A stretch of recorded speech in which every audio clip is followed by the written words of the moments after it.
The reason that I took out that 10-2 Chuck Dent longboard that I had my friend Craig Coleman run up the street and borrow from Rock and Fig store was that I just couldn't find an inflatable alligator. It was really more an expression of boredom. Mm-hmm. I remember the day before sitting there at the exact same time that I would have my heat the next day, high tide, you know what Huntington's like, barely breaks outside, comes in, dumps inside, this petro smell. And I was watching some really good surfers that I respected out there looking like silly asses trying to make it work. And I just said, that's me tomorrow. So I felt like my platoon's going over the top tomorrow. I'm going to get caught in the concertina wire and cut down by a Maxim gun, but I'm going to do it with a lampshade on my head.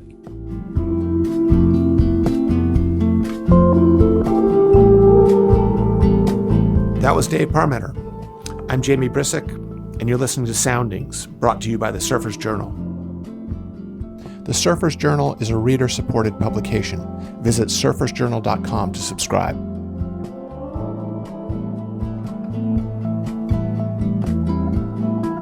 Dave Parmenter is a surfer, shaper, waterman, writer. Most of all, he's one of the sport and culture's great thinkers. In the mid-1980s, Surfing Magazine called him the most interesting surfer in the world. Dave, welcome to the show. Good to see you again, Jamie. Thanks for having me. It's quite a build-up. I don't think I was reading Surfing Magazine in the 1990s, so I must have missed that. What's new on your front? And I say that in pointing towards like what are you doing in the ocean these days? What equipment? What's your approach? Pretty much 90% is outrigger canoes, OC1, which is the one-man outrigger canoes, OC2, which is the two-mans. We have a four-man surfing canoe, and we had a bit of a six-man outrigger season here on Kauai last year. Other than that, just the bommies on big boards. And does the outrigger canoeing, does it feel sort of an extension of all the various ways in which you've interacted with the ocean? Yes, I've gone on at length about this in other forums, but it really is next level surfing because it requires everything that you've ever learned in the ocean. I remember going on Wayne Lynch's big giant cat in the waters off of Southern Victoria back in like 2006. And I was asking him about sailing, like what compels him to be into sailing. And he just says that sailing at that level, like down there between, Torquay and Tasmania, just occupies your brain in ways that surfing can no longer do. As you get experience as a surfer, you just really can no longer, it's almost on autopilot. And for him, sailing started to use all that bandwidth that you kind of just have given up because you've gotten so expert at something. It's literally just stitching together bumps. And compared to ordinary surfing, it's just like having a pinball game jacked up on a higher tilt. Everything's just happening so fast. I have to use everything that I've ever learned from like track running, racing, to sailing, to prone paddleboard, to surfing, to even just doing pre-flights of just studying weather, wind, currents, hazards, things like that. And it's, minimum run here is about 10 miles. And so you get 10 miles of surfing.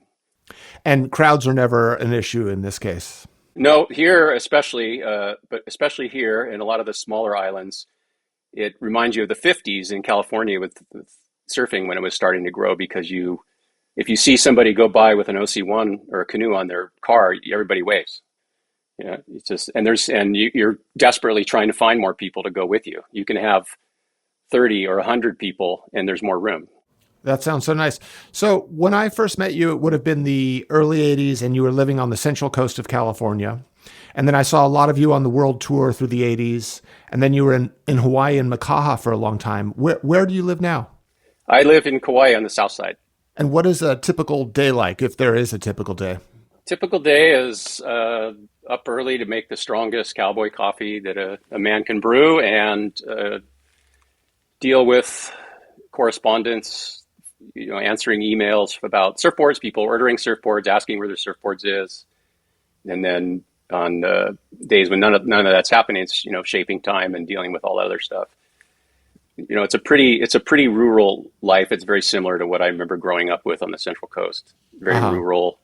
I mean, it's just peaceful. You can look over some days. Like the other day, we had clear air, and you could look across and see from the Poipu side. You could see Oahu over there underneath the interior buildup. And you just think about there's like a million people over there, and it's just crazy, you know. Mm-hmm. And here you are in the farthest flung westernmost island in the middle of the Pacific, 2,500 miles away from all the insanity, and it just feels like you're at sea on a big ship. Mm-hmm. Do you have a shaping room on your land, on your property? No, I don't. I have one down the road. I share one with a guy that has a little surfboard operation, you know, less than a mile away. And all my boards are shaped, and then they go on the barge, Young Brothers, to Oahu for my good friend and longtime glasser there in Makaha, Kimo Kauaiho, and he glasses them all there. And are they handmade start to finish? Oh, absolutely, yeah. Tell me what you've been shaping. I shape a lot of boards that I've been shaping the last 30 years. There's a lot of, you know, I guess what would be people would call mid-range or mid-length boards now. Back in the early 90s when I was doing those, I was laughed at. I remember a couple of people, you know, laughing at it, and they're still here. A lot of fish boards, a lot of single fins, a lot of channel I mean, just too many types of boards. I don't shape any one type of surfboard. I think probably the most common one would be a mid 6 foot length single fin with channels, or with the side bites, which I call a widowmaker. And when I lived in Macau, I did a lot of longboards for the guys there, and a fair few guns, things like that. So yeah, all kinds of stuff. Mm-hmm. A few foil boards for people, just everything that comes down the pike. I'm doing a little wave ski for a guy here out of EPS that goes out in one of the local breaks and surfs on that. So just always open to trying new things. Mm-hmm, mm-hmm. And do you feel sort of a part of the surf world at this point, or do you feel removed from it? Totally removed. I don't pay attention to it at all. I mean, I soak up enough through osmosis, just through customers or people talking about it, or I mean, it's amazing how much you pick up just from people. And I kind of do sometimes like a Columbo, Peter Falk thing, where you just play dumb and ask dumb questions, and you end up learning more about what people feel and think. What do you think about Slater's pool? What do you think about this? What do you think about quad fins? And, you know, it's surprising without even being invested in the media or anything like that, just how current you stay. It's just impossible to get away from it, really. Mm-hmm. Yeah. Do you like, you were always very outspoken about the period that we grew up in, which was the 80s, which I think of as being a real explosion of sort of commercialism and a kind of bubblegum feel and a sort of hard sell to make surfing as big as it possibly could. Do you like what it is now? Do you look at it sort of with disdain, or do you look at it with curiosity? Well, I look at it like an expat. I live in another country, and they do things differently. I don't particularly have disdain for it. I just have disinterest. I think one of the things that you'll probably recognize, Jamie, was I came into professional surfing, competitive surfing, through the tutelage of Ian Cairns and Pat Cairns and Peter Townend. And as far as Ian or PT were concerned, the worst thing that you could do was be boring. Hence a lot of the personalities, obviously, that we bridged from the outsized personalities in the 70s and then on into our era. There was still quite a few interesting people that you would identify with as like good guys or bad guys. And that's what Ian had always told me. He said, it's just like being a performer. You have your props, you have your image, and you go on stage and you just play to that. And he was always trying to play the bad guy, the McEnroe, versus like the quiet Lendl or something like that. And mm-hmm. PT always wanted to be, David Bowie or something like that. Mm-hmm. But those were the people that taught us that this is what, if you're a professional athlete, you have to assume a persona and play it up. And especially with the events that we were in, like the OP Pro or something like that, it was just theater. It was like Wimbledon. Mm-hmm. Today, totally different. Were you playing theater, or were you just being yourself? I was both. I found, like, growing up as just being like a very shy, retiring bookworm that didn't even want to get into competitive surfing. I actually just wanted to be Phil Edwards or George Greeno. I wanted to make my own shit and make movies. I used to film. I was a young filmmaker when I was young. I built my own water housings. I just wanted to do like what George Greeno did, which was just check out and do all this cool stuff. But the Freeride thing happened, and I lived in an area that was very black wetsuit Taliban. And as as I got older, I kind of heard that war bugle of Rabbit and Sean and those guys of like overthrowing that conservative element, and I kind of got dragged into it, you know. And I going into it, I realized that I couldn't do it with my own personality. I had to assume another one, and some of that was from growing up with the brothers George, you know, Matt and Sam George. They always thought, oh, Dave's this crazy hermit, and eventually it's just easier to play along with people. You just play the personality that they assume you are, and it's easier not to fight it.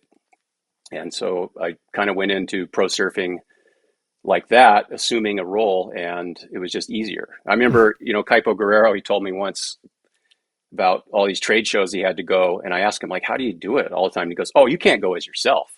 You just play somebody else. You can't, it takes too much energy to go to do that sort of thing, like who you actually are in your own skin. So it's easier just to even, you know, if you want to be a provocateur, you be a provocateur. If you want to be like a, you know, more of a quiet, unassuming MR who just turns into an incredible competitor when he hits the water, you can do that. But there was a lot of role playing, yes. Yeah, that's so fascinating. I mean, I think that tension or conflict is sort of at the center of so many great surfers' lives, because, I mean, they're probably, you know, kids who came up in tennis academies that were sort of from the age of 9 going to be potential pros. And every time they got on the court, it was competitive and there was a winner or a loser. But with surfing, and especially you coming from the Central Coast and having isolation and kind of rolling hills and, you know, a very alive ocean, your experience would have been a more internal, introspective one. And then you jumped into competitive surfing and were on the tour, you know, with sponsors, logos, etc. Like very much two extremes.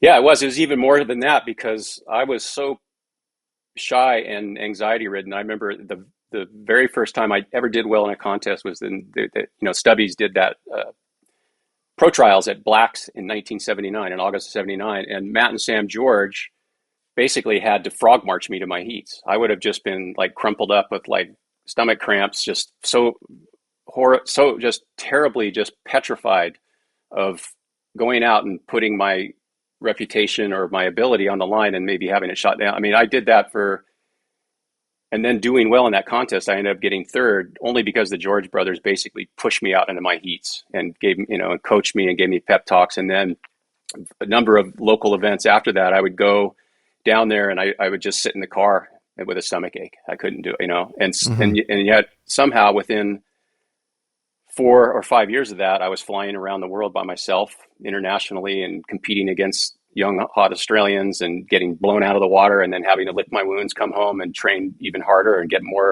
even more aggressive, more tenacious. And, you know, that said, back then, I didn't have a credit card until I was well off the tour. We went around the tour on cash. I was probably, when I made the top 16, I was the least paid. I think with when I was in the top 16, like in 1985, 86, Alita Wetsuits paid me like $650 a month plus photo incentive, and Instinct was good enough to pay my airfare around the world plus like $750 a month. And that seemed like a lot at the time, but can you imagine that today when guys that don't even show up for the world tour or even produce anything other than tweets and stuff are just, I mean, they get paid in the hundreds of thousands. Yeah.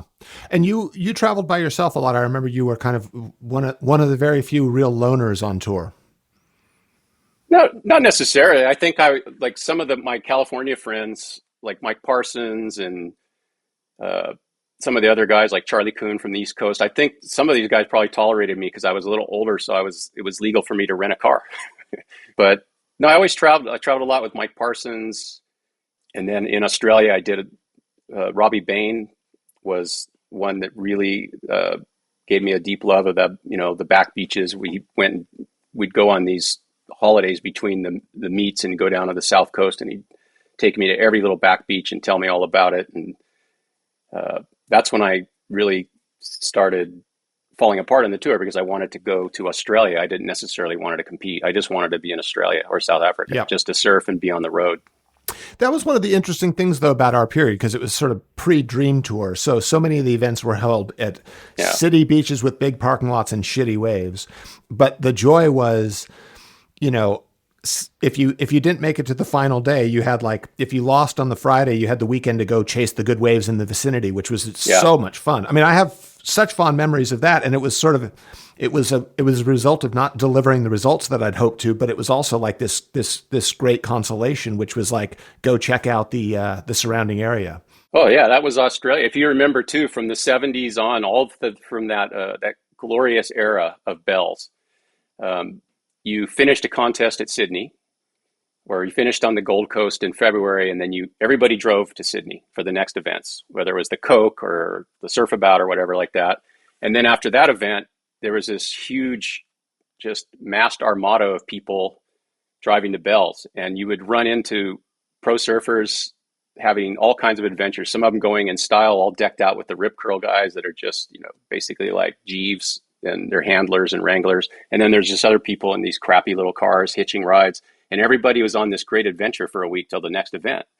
And you would run into people at servos all over the place, like on the Hume Highway and Gun to Guy or something. And you'd see like Michael Ho getting a cuppa, or someplace you'd like, oh, look, I wonder where they're going. Like if they're going to you're going to see them turning down some back beach and just want to go check it out. But it was definitely more of an adventure. Nowadays, everybody just jets in, and their handlers, wranglers, jiu-jitsu coaches, masseuses, psychologists, publicists show up with 16 new boards milled in Waialua on a machine and hand it to them, and then they go break those 16 boards and go home. It's just totally different. Yes, yeah.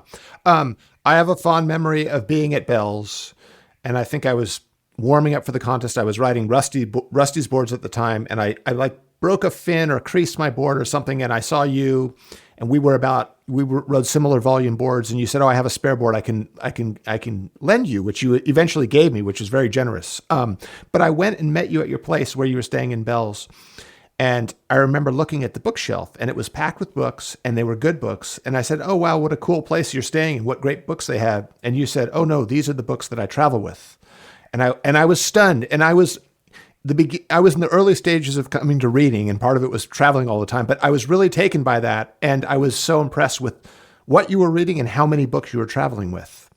Yeah, I always had books, but also in countries, in the English Commonwealth countries, I especially like to get books that were, that had harbor as harbauer or tire with a TYR. I like to get my favorite books not Americanized. Going to used bookstores or something. But a lot of times the exchange rates were so favorable for us that if you won, say, $1,000 in Australia, you were maybe getting 70 cents in the dollar. It was far more, far less in South Africa. So what I would do, a lot of guys would go and buy jewelry, if you remember, or diamonds or things, just to have some value. But I would just go buy books. You'd find unbelievable books in Durban about sharks and shark attacks, and I found this wonderful volume of beautiful paintings of Isaac Denison's Out of Africa, with all these wonderful plates and pressed flowers in it and everything, and the whole book. And you'd never see that in America. It was found in Sydney somewhere. So anytime I would win some money, I would just go to a bookstore and then just hope that I could get it on Qantas without paying an overage. Heavyweight baggage. I used to fill coolers full of books. Wow. Yeah, and you read a ton. Was it ever? Did you find it hard to relate to your fellow pro surfer, many of whom were going to the pub and drinking a lot of beers and not intellectually curious in any way, shape, or form? I didn't really look at it that way. You just have to when you're an introvert and you're a bookworm, and you're into literature, as I'm sure you have been all these many years. You find that you're in this nation of your own. It's this kind of foggy upland nation where rare is the time. How many times do you ever come across something you read that is so profound or so well written that you just think, oh, I want to share this with somebody, but who can you share it with? Yeah. If you're lucky, if you have a couple people that get it. Yep. That get good writing, or people that tried to plumb human existence or make sense out of it in a way that is, it's eternal and it's immortal. And going on the professional surfing tour in the 1980s, that it was my fault for being there. But I looked at my peer group more as the Freeride guys. Mm-hmm, mm-hmm. That's who I wanted to be there with. And they were slowly getting picked off. Yeah. Yeah. Someone couldn't do a floater. That was it. Yeah. No, I think there was a great quote, and I want to say it was maybe in Tracks, and I'm paraphrasing, but it was from you, and it was something to the effect of, I finally arrived at the party, but all the people I wanted to meet had already left, or words to that effect. Yeah, that was essentially it. I really was there on the strength of the excitement of being with Rabbit and Sean and MR and Mark Warren and Simon and everything. And a lot of those guys were still on the tour when I started, and I got to get to know them, and I got to talk surfboards with Simon, and I got to get to know MR and talk. I mean, those are like my most treasured memories, is the fact that I actually had that interface with them. But bit by bit, surfing changed, and it kind of ended up being, I guess you could put it like in the old days, you had wave judgment. You picked the best wave, so you could ride it, the biggest and best wave that you could ride the furthest distance and actually finish the wave. And it was all about making difficult things look very easy. And when I was in the thick of it, things started to turn more into like slot pool. Slot pools where someone just hits as hard as they can and hope something goes in. And so I started dealing with these little flailing shore break wonders that were making easy things look hard. And that started eradicating the Freeride generation, and then eventually me. Did the Freeride generation live up to your expectations, or were they more projections when you were sort of on the Central Coast and they were on the movie screen, let's say? I'll tell you, they were 100 times better than I could have ever imagined. Nice. They were all gentlemen. They all worked together for the good of the sport. They did a lot of things that, when they were probably tired or not in the mood. Sean, MR, those guys were the best statesmen. They had a good work ethic. They were ruthlessly competitive, but also there was a lot of, comradeship. I think the thing that I saw that was the number one indication of that was I was out at Waimea that one year that it closed out. 86, I believe. Yeah. Yeah, it was the really big year. The year before they'd had it, it was a little smaller, but got there late, borrowed a giant board. Bainey was heading out for a heat, and Ross Clark Jones too. And I said, hey, I'll come out and be your caddy. So I just tied 2 leashes together, went out on my board, and I figured at least I'd get in the water. And MR was in that heat, Brazilian guy, Bainey, and Ross Clark Jones. Me and Luke Egan was caddying for MR. We were sitting way out in the channel. And all of a sudden, Squiddy Sanchez comes out on the jet ski, roaring out to sea. And he's like, get out of here, just paddle out, paddle out. And I looked to Luke and I go, paddle for Haleiwa. Went over this wave. It was like one of the biggest waves I've ever seen. It just went black because of the spin drift on it. And then trying to claw your way through to see what's next, because you're hoping it's not breaking top to bottom. And this next wave, we barely got over it. Inside, Bainey was gone. He almost drowned. The Brazilian guy went in.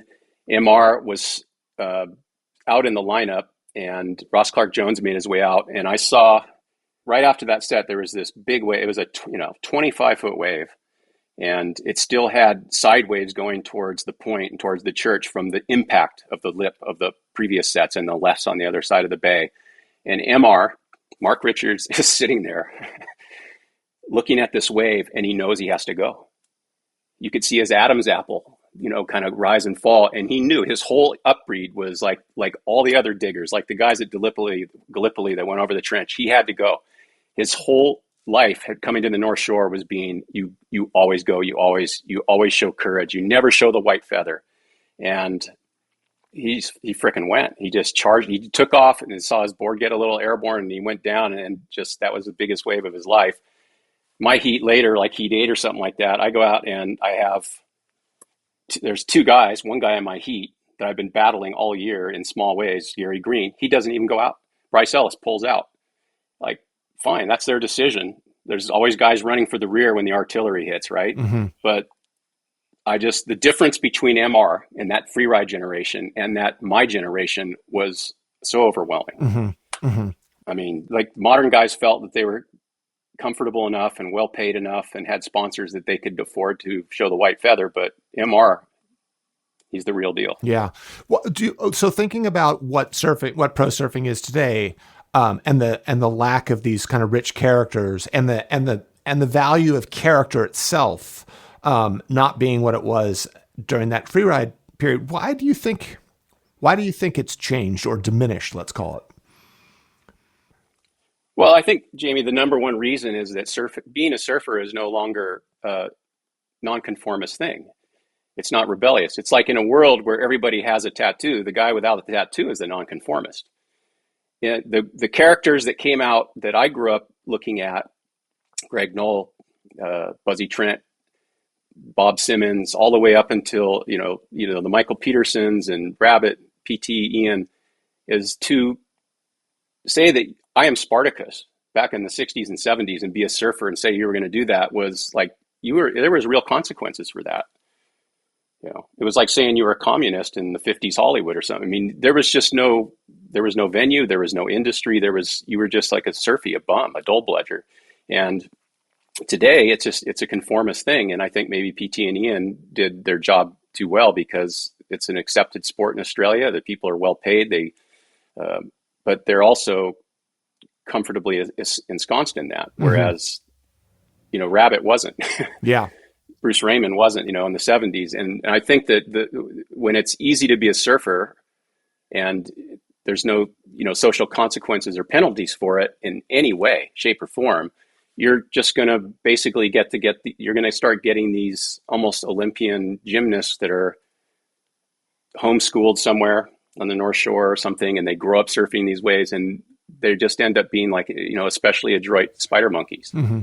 That it's like, yeah, they have their own jungle gym. They they do a crazy stuff, but it's technically it's more advanced, but it's not the same. I always thought that if there was somebody on the pro tour today that was like Ian Cairns that would get up on the winter's days and say they shouldn't have cut me loose in 10-foot surf, I would be following that guy just to see what he would do or say next. Mm-hmm. It's just none of these modern pro surfers they just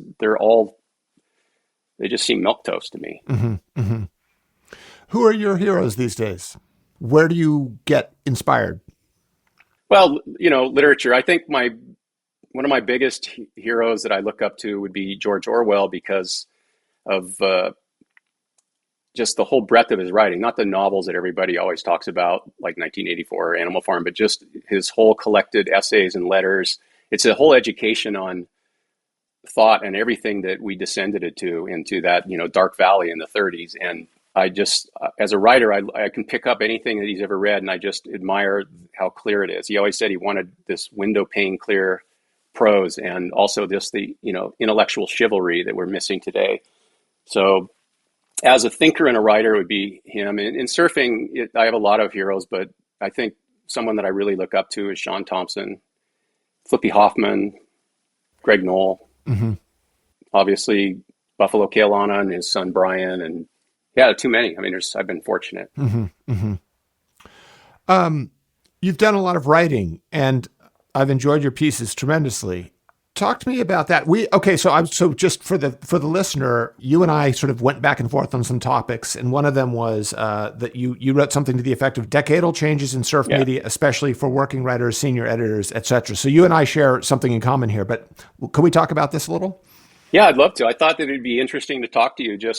I'd be fascinated because I've talked with Sam George a little bit about what it's like to have been a salaried writer, and a senior editor in top of your field, and then just go out and where you just have to scrape by and work for peanuts. Those days are gone. The days of being a senior editor and being like one of the top people in the field and getting by no means a living, salary or anything like that, but at least you get a retainer, right? But nowadays it's hard to just have good writers with standing offers to produce things and then get paid quickly, where you don't have to send Moose and Rocco over to help, Judge Schmelz find his checkbook, do you find that to be, or did you just jump off the track and go off road and do other things? I jumped off the track. I kind of came up, I stepped out of pro surfing in 1992, and I was living in Sydney at the time, and I started working for Waves and Tracks magazines with Andrew Kidman and Gary Dunn. And then I moved back to Los Angeles, and I started working at Surfing Magazine with Nick Carroll. And And then I became the editor of Surfing Magazine in the late '90s into 2000, and I did a 2.5 year stint. But when I was finished, I sort of vowed that I wanted other challenges as a writer, and I wanted to write about more than just surfing. So I moved to New York, and I vowed to make my way as a freelancer and a self-employed, let's call it, or not working as an editor, not working for a specific magazine. And I've managed to do that ever since. It has not been an easy run, but I do still write a ton about surfing. And, the rates I get paid are probably the same as I did 20 years ago. And it's difficult. And I'm always striving to write more essays or write profiles of people that I'm really interested in, as opposed to focusing solely on high performance surfing, which I love to watch, but I don't necessarily want to write about. And what about you? Where do you stand with all that?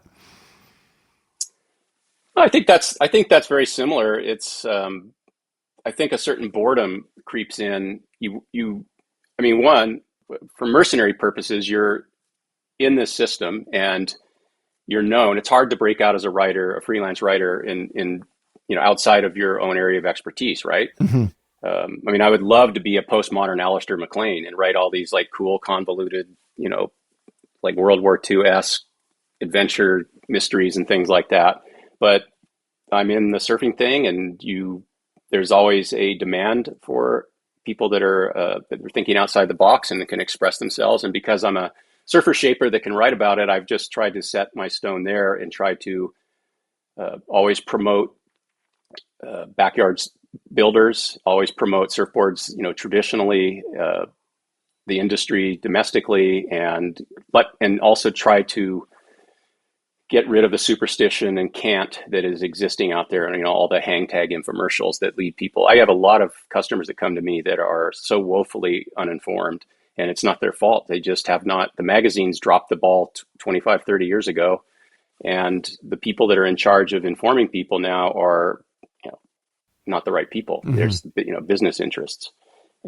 So there's a lot of myths and old wives' tales to discuss. But as far as proper writing, I think many years, I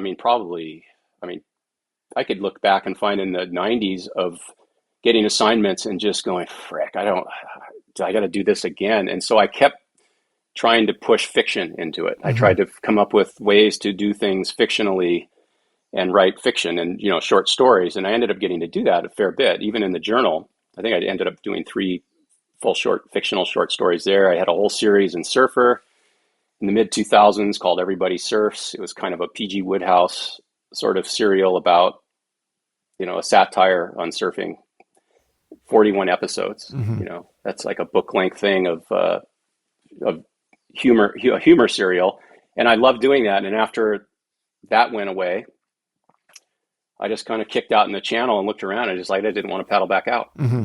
There's just didn't interest me. And so periodically I do pick it up to do things that I look at as public service things about surfboards to try to keep that stoke alive. And I look at like what Andrew Kidman's doing there at his place in Kauai, and how important it is for people that have those skills to nurture other people to learn to pick it up. And I think that a well-informed surfing market at the very least is good for all of us, because even if somebody goes and just shapes one board and they never follow through on it, if you encourage them to do it and you teach them some of the basics about how surfboards are designed and built, constructed, and where the materials come from, they're going to at least go back to their surfing lives a very informed consumer. Mm-hmm. And they won't fall prey to all the shamanism and just the phoniness that's out there. Mm-hmm. Mm-hmm. Do you still write? Do you have a sort of regular practice of writing, or do you only write when when you're writing an essay or writing a piece that's a fiction piece or what have you? Well, I always have a number of things, essays, book stuff, sometimes short stories, sometimes, it might take years to get around to everything, but, Orwell, when he was young, he said he went through this period where he wasn't writing at all, but he said, you never stop being a writer, because a writer, just like a surfer, can never see any depiction of a wave, whether it's a painting in a motel or in the background of a movie, and a surfer can't not want to mentally ride that. Mm-hmm. Whereas a writer like you, anything you see, anything you encounter, a sunset or an interaction with somebody, anything, you're always striving to find the words to describe it. Yeah. Just even if you never set them down on paper. And so we're kind of doomed to that, really. That nothing that we ever experience are we not trying to find the right words and the right beats and alliteration and like all the word sounds and turning it over in our mind, just kind of like a worry bead. And so you're always going to be a writer, even if you don't write. It's just how you look at the world. Yeah. In the 1988 OP Pro, you were still a pro surfer, and you rode a 10-foot longboard in gutless waist-high waves in a heat against Richard Dog Marsh, which was, to my mind, you can clarify, but like a statement sort of about the absurdity of competitive surfing whilst being a highly ranked competitive surfer. Well, I don't know how highly ranked it was at the time, but the reason that I took out that 10-2 Chuck Dent longboard that I had my friend Craig Coleman run up the street and borrow from Rock and Fig store was that I just couldn't find an inflatable alligator. It was really more an expression of boredom. Mm-hmm. I remember the day before sitting there at the exact same time that I would have my heat the next day, high tide, you know what Huntington's like, barely breaks outside, comes in, dumps inside, this petro smell. And I was watching some really good surfers that I respected out there looking like silly asses trying to make it work. And I just said, that's me tomorrow. So I felt like my platoon's going over the top tomorrow. I'm going to get caught in the concertina wire and cut down by a Maxim gun, but I'm going to do it with a lampshade on my head. So the next day, once it goes back to PT and Ian's dictum of first, do not be boring. Mm-hmm.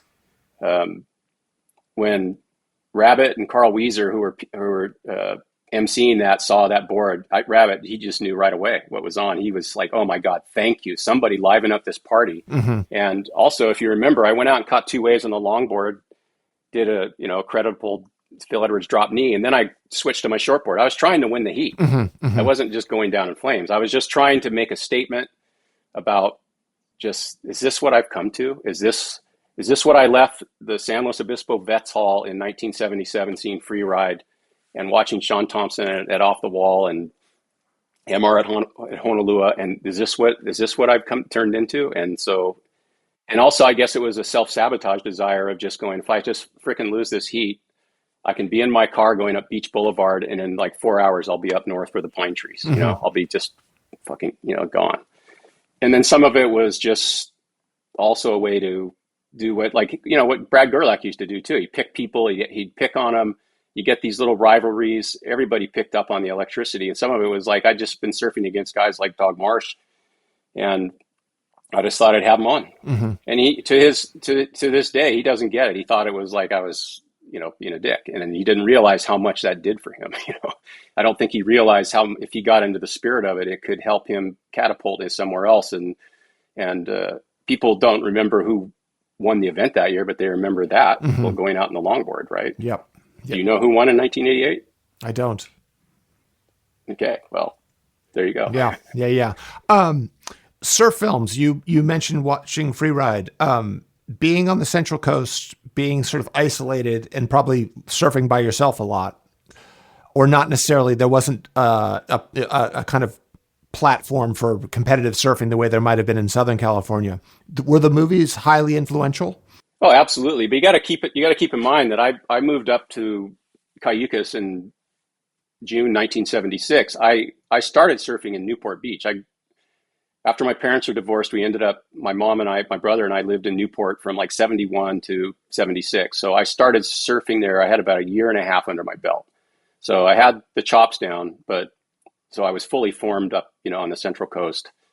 But being down in Newport Beach and Huntington Beach I got to go to the surf theater every week too, even before I started surfing. So that, the surf theater was down a couple blocks west of the main downtown, and they had surf movies all the time. I saw 5 Summer Stories at Newport Harbor High at the auditorium, in 1972.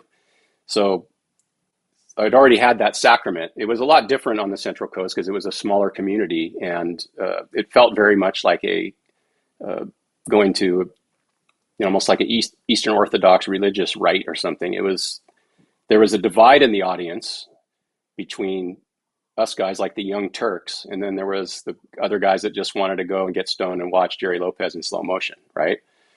Freeride was electric because it split that culture war. It was right down the middle. There were all these older guys that we looked to, we called trogs, black wetsuit guys, that hated anytime you broke trim or anything, or had any color on your wetsuit. And they were scoffing at the young Australians and the South African, the Freeride generation. They were hoping it was a hoax that from the magazines. There was just Kodachrome wonders, 500th of a second, and they just fall after that. We were desperately hoping it was true because we'd been sold a bill of goods as Californians about all these great white hopes that California was producing, and only to find out that it was just pictures. Mm-hmm. They were just a bunch of whip monsters, as we used to say. And so when we saw the truth in Freeride, it was like, I still remember the chicken skin, just of like, it's real, it's happening. This is what we want to be. This is where we want to set our stone. We don't want to set our stone with this California date shake ennui. We want to set it with Australia and the Southern Hemisphere. That's where the energy is. And so overnight, it changed all of us. And there was a bunch of, when you talk about writers, you look at, on the Central Coast there was me, Matt George, Sam George, Jeff Chamberlain, Craig Coleman. Like all these guys ended up going on and writing and, considerably. And I think it's just because of that isolation. The magazines and the movies mean so much more to you because they didn't come out very often, and they were big events. But daily, we were just flogged with fog, closeouts, ice water, the threat of sharks, just waves that just wouldn't line up. Driving Wayne Lynch distances to find ordinary surf, and it made you turn towards literature in the same way that the real morose Russians would turn. It was very, much like Grandpa hung himself in a barn kind of thing, So I think that's why there's so many writers from there. But yeah, the movies had a big impact on us, and I still remember Freeride very well. One of the things we talked about as a topic was why there's not been a successful sort of feature film or Hollywood style movie with surfing in it that has worked. Yeah, that's so simple. I've used the example of, do you remember in 1981 Breaking Away? I know the film, but I haven't seen it. Yeah. Yeah. It's like in the Midwest in Iowa, there's this kid that affects being an Italian, wants to be a road bike racer. And it's all about him growing up in this little town with his friends and just being, possessed to do this. I always say the problem with there's been the best depiction of surfing ever in a fictional feature film is Apocalypse Now, because they're the only thing. It's the only film that gets it even close about what the characters are. So the problem that people make when they do this, whether it's a novel or if it's a feature film, is that they make a film about surfing when it really should just be about interesting people in an incredible situation. And oh, by the way, they happen to surf. Mm-hmm. The surfing should be way back. Mm-hmm, mm-hmm. And I remember getting that with some of the travel stories I did in the early 90s with Steve Hawk, and just saying the whole thing is keep surfing in the background. It becomes erotica instead of pornography if you're not just obsessively writing about riding waves. Write about the people you meet and where you're at and what the air tastes like, and local lore and things like that. And that's what I was trying to do there. But in feature films, I think that it's got to be good writing, and the surfers have to be incidentally surfers. They have to be. I mean, look, Big Wednesday was kind of a exercise in nostalgia. It got some things interestingly right, but by and large, it tried to capture too many of the tropes and like stories that Milius had. And I mean, I don't know. What do you think of Big Wednesday? Well, it's at least he tried. Yeah, I have kind of a conflicted relationship with it. There's so much about it I like, and then I watched it fairly recently, and it seemed so campy and over the top, and the kind of party scenes were way overplayed. But honestly, the thing I relate to most, sadly enough, was the way you open the film on these kind of these like gods on the beach, and then you cut to later on in the film and they've aged a little bit and they're sort of thrown back to life. And Matt Johnson being a pool man, I mean, I knew one of the top surfers at Malibu became a pool man right after. And so there was that sort of enjoy your time now, because later on you're going to have to face adulthood, and it's going to be a very humbling experience. That was so true to life for me. What do you think of it? Yeah, I think I agree. I think I'd hit first was the that kind of aching homesickness for California the way it used to be, those hazy days with an empty coast highway, donuts in the morning, just the clatter of boards going into a station wagon, and it's just so gentrified and overcrowded now. But just seeing the passage of the seasons with like you say, as people get older, kind of getting cast out of Never Never Land and having to go into the adult world and all the indignities and humiliations. So yeah, it's kind of a flawed. The more that I get away from the surfing in it, the more you just get away into the character arcs is what I enjoy. And also just remembering California when it was like that. Yeah, I agree. The one thing that I thought Milius did that was really powerful was the opening scene where the three of them show up at the beach, and Matt Johnson's sort of still drunk from the night before, and he doesn't even have a surfboard, and he gets on the board and he paddles out, and the moment he hops to his feet, it's like the surfing skill is larger than any amount of alcohol that might be in his system. It's like his sobering kind of center. Yeah, that kind of reminds me. I used to see the Bruce Brown stuff of Lance Carson at Malibu, in the late 50s, early 60s, and you could always tell he had like a six pack in him because he was just so elegant. But at the same time, you could tell it wasn't restrained or that sort of white person holding back and being embarrassed or something. It was really a unique dance. Yeah, and I mean they captured some of that in Big Wednesday. But I also like the story arc of the Shaper Bear, how he goes from being a legitimate guy building on a pier, the way that boards used to be built under trestles on sawhorses, and then getting into the big time, and then basically just being the garbage man. Mm-hmm. Yeah. Because I mean that's something that hits close to home for sure. I mean that's an interesting thing about the generation of surfing that we come from is there are a lot of those sort of humbling moments that come in many forms. And I guess you could say that about adulthood in general, but today's generation, there's a sort of cushion of money that can make that a little bit easier.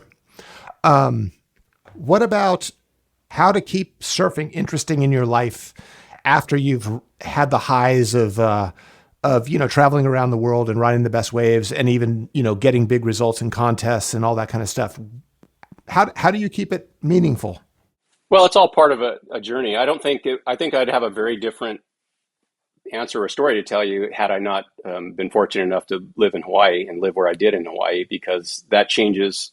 I would probably still be back on the Central Coast with a bad back from surfing cold water closeouts and wetsuits. And being in Hawaii opens you up to all the other things that you can do, all the other ocean sports, paddle sports, and you realize that it's really all about this progression and evolution towards being eventually, hopefully, an offshore waterman, which is, the people like in Mickey Munoz and Joey Cabell and Phil Edwards and guys like that, they would build their own boat and sail it to Tahiti. It's more just, how do you put it?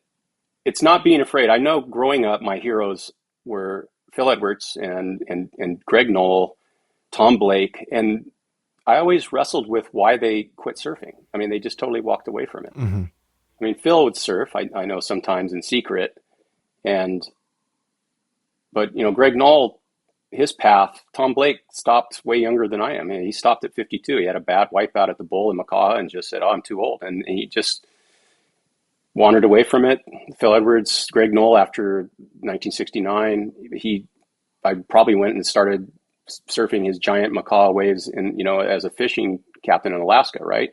But did they stop being surfers? Did they lack any currency in the sport? No, they still are very much in currency. And Greg Knoll, even if he hadn't surfed in 30 or 40 years, he was still more of a surfer than anybody I knew, because it's just in your heart, and it's nobody can take away what you've done. And if Tom Morey always made the argument too, that life is surfing. Everything is about finding channels, using the riptide, even, conversation, dropping in on people. Like surfing is a perfect way that you can learn all the skills you need to learn to wend your way through life. And living in Hawaii, I was just fortunate enough to be exposed to all those other disciplines, and living in a place like Makaha, which has an unbroken connection to Polynesia and surfing and canoes and fishing and all those things, all those cultural practices that go back, thousand and a half years. It's never been broken, and the people there are lifelong surfers. People your age, my age, will have been surfing from the time they were in the shore break on paddleboards all the way to now without stopping, and coming back into it like a lot of people do, like in California. And the knowledge base and the relationship with the ocean, if you are fortunate enough to be able to sit at their feet and learn, you could just really never go back to, putting the quarters in the parking meter at Blackie's and paddling it on your quad fin. It's just, you just can't. It's really about your relationship with the ocean. Surfing was just a small part of that. So when I look back on my competitive days and all the stuff that I did when I was a teenager and how absolutely just maniacally obsessed I was with surfing, half of me is like, what a fucking waste of time. But the other half was like, it got me to where I am. And I learned, and all that stuff that I learned surfing those crappy waves on the Central Coast alone around rocks, it served me when I did get to Macaw, because I had these skills that allowed me to at least keep up with the guys there so that I would be invited to do things. I wouldn't be somebody that was a liability. I had a certain skills that you can only learn in, being out in big rocky surf by yourself. But it's like I was saying about Phil and Greg Knoll and Tom Blake, it's not being afraid to not let who you were get in the way of who you could be, and to keep moving. And I see a lot of people now mourning that they can't ride their little shortboards, in the shore break anymore. And even though they're having more fun on other surf craft, or maybe not by surfing so much, there's some drive there that won't let them just let go and move on into that next phase. Like, instead of saying, oh, I'm a surfer, I got to go 3 times a year to Tabarua and I got to have the latest board from, Matt Biolas or something, or Al, instead of just saying, you know what, no, I'm going to be now who I'm going to be as a father. That's my thing. I'm going to be a husband, or I'm going to be, and just, you have to rearrange those things of how you see yourself. And being a surfer has to come down a few pegs as you get older. And you have to have a different relationship with it. Being a competitive surfer, doing it for money is there's a big compromise there, and there's kind of a Faustian bargain you make. And if you can rise above that somehow, you'll probably be the richer for it. The people that don't are probably going to have a rough ride. They probably never are going to be able to experience everything in surfing that it could give them, which is just having the ability to be alone in the ocean, and to have comradeship with your peers and other surfers, especially if you travel, and to just the sheer amount of time you have sitting in the ocean, popping kelp bulbs, and with self-reflection. That's probably the most important thing. I mean, how many things have you written that you would not have been able to write if you hadn't been sitting out in the ocean for endless hours? Yes. Waiting for a wave. Yeah. In that meditative trance that you can only get either like driving or surfing or shaping, maybe. Well, Dave, what a joy to catch up with you after all these years. Yeah, it's been great to talk to you. I definitely appreciate it. And I hope we can do it some more and keep in touch. I hope so as well. Thank you very much. Okay. Thanks for having me, and hui ho.